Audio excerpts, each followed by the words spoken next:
Hello everyone, I'm Jonathan Little. I'm here today with episode 243 of Weekly Poker Hand, and today we have another fun hand from Stone's Gambling Hall, playing a somewhat gambly, or maybe it's not so gambly, we're about to see, 1-3 game with probably a straddle, up to 10, that is what's happening. If you all are enjoying these live cash game hands, let me know if you would prefer something different. Let me know that too. At Stone's, they have all sorts of great footage on their stream, including tournaments, sit-and-goes, high stakes cash, small stakes cash. It's all over the place, and I'm happy to cover any of it for you. So in this hand, folds around to Gina in the hijack. Gina's been loose, she's been aggressive, she's been splashy. So she limps in with the queen-6 suited. I would have folded the queen-6 suited, but if I guess you're going to play it, I would typically raise. Now folds around to Poker Mama in the cutoff, who also limps. I would definitely raise the ace-10 Poker Mama. You want to get heads up in position with Gina.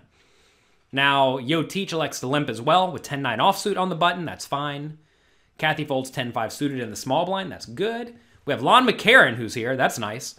That'll be fun. We'll see him in future episodes of Weekly Poker Hand probably. Now it's on Veronica in the straddle. She checks with 8-3 of clubs. So, we have 8-3 of clubs, queen-6 of clubs, ace-10, and 10-9. All right. So, flop comes about as amazing as it could. 10-5-4, 2 clubs. So, Veronica has a flush draw. Gina has a flush draw. Poker Mama has top pair top kicker. And Yo Teach has top pair 9 kicker. That's insane. All right. Flop comes, and then they check around to Gina, who bets $50, which is fine. I mean, she basically pots it. I have no problem with that. Poker Mama calls, as she should. And Yo Teach likes to call too. I think Yo Teach actually has to consider a fold when it goes bet and call already with Veronica still yet to act. But she sticks around, and that's fine. And then Veronica calls too. I really think Poker Mama should consider a raise. So Gina bet, and it's on Poker Mama in the cutoff with 2 players yet to act. Heads up. I'm sorry, well, multi-way. Very often your goal is to clean up your equity, and an easy way to clean up your equity is to just raise the flop with all sorts of top pairs. The stacks are still relatively deep. Actually, no, they're not. Once Gina bet 50, the pot was the pot was 100. And if Poker Mama jammed her $500 stack, that would be a big jam, but probably just the right play. That's going to result in lots of draws folding. Obviously, you get called when you're crushed, but you're really only crushed by exactly 5-4 and pocket 5s and pocket 4s. So I think looking at the stacks, realizing how short Poker Mama is specifically, I think you should probably shove. Next on Yo Teach, given her stack also a 500, that's a tough spot. Maybe I think you're supposed to either shove or fold at this point, again, just to clean up equity. But when it goes bet call, I would be very, very cautious. Back to Veronica, I like her call because now her and Gina are both playing pretty deep against each other. So that's fine. Veronica has a flush draw as well. Turn is a 3, giving Veronica a pair and a flush draw. So pot's 244, and Gina quickly snaps out a $200 bet. So now, if Poker Mama wants to continue, she has to put in 200 out of her 462. And I think she just should, again, go all in. This is a pretty rough spot, but the problem is when you're playing short stacked and the pot's already huge, sometimes you just have to pay, and I think this is a spot where you do have to pay. Obviously, it's easy for me to say with the cards up, but if you're only going to get your stack in when you have the nuts, then you're just not getting it in nearly often enough. I do understand we are very multi-way, and very often I am doing my best to tell you all, when you're playing really multi-way, you need to be cautious. But top pair, top kicker against Gina, who is known to be aggressive, is just too good to fold. Let's see what Poker Mama does.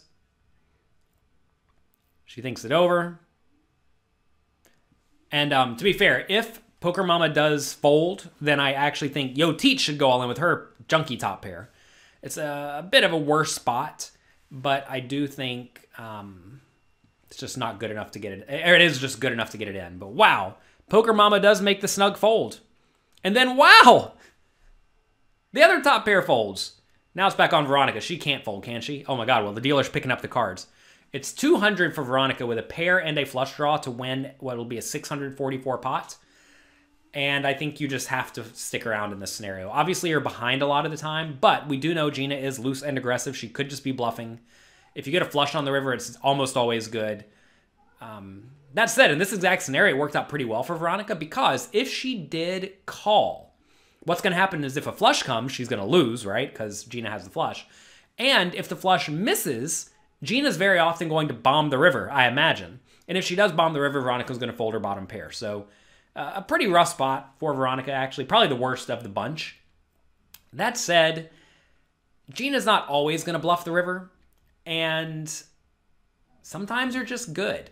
Now, obviously, if you knew Gina's range was like exactly flush draws and flush draws with pairs and like nut hands, you would fold. But I don't think you can necessarily know that. Maybe Veronica does know Gina's play really well and just assumes when she bets twice into the field that she must have something. And to be fair, you should have something when you're betting twice into the field.